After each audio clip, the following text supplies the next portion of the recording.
Namatay si Sarah at bumili si Abraham ng paglilibingan. Ika-23 kabanata. Nabuhay si Sarah ng 127 taon. Namatay siya sa Kiryat Arba na tinatawag ding Hebron sa lupain ng Kanaan.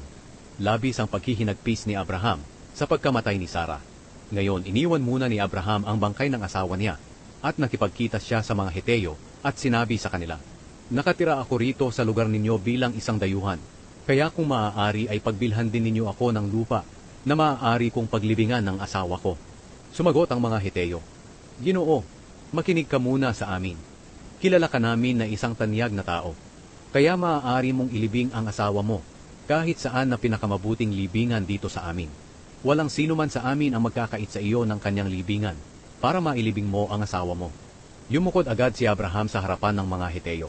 Pagkatapos sinabi niya, "Kung payag kayo na rito ko ilibing ang asawa ko, tulungan niyo ako na kausapin si Ephron na anak ni Zohar, na ibenta niya sa akin ang kuweba niya na nasa tabi ng bukirin niya sa Macpela. Sabihin ninyo sa kanya na babayaran ko siya sa tamang halaga rito mismo sa harapan ninyo, para maging akin ito at gawing libingan."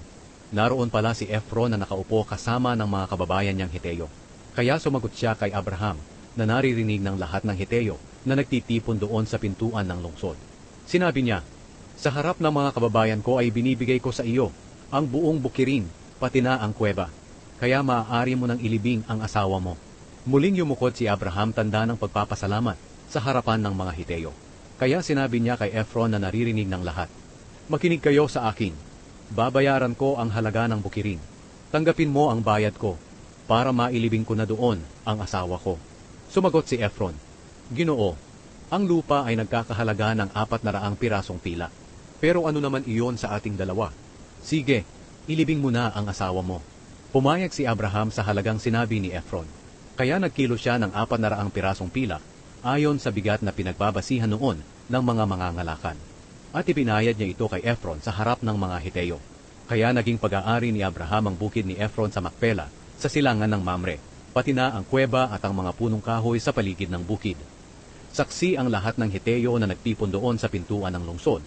Inilibing agad ni Abraham si Sarah sa kuweba na nasa bukirin ng Macpela, na sakop ng lupain ng Kanaan.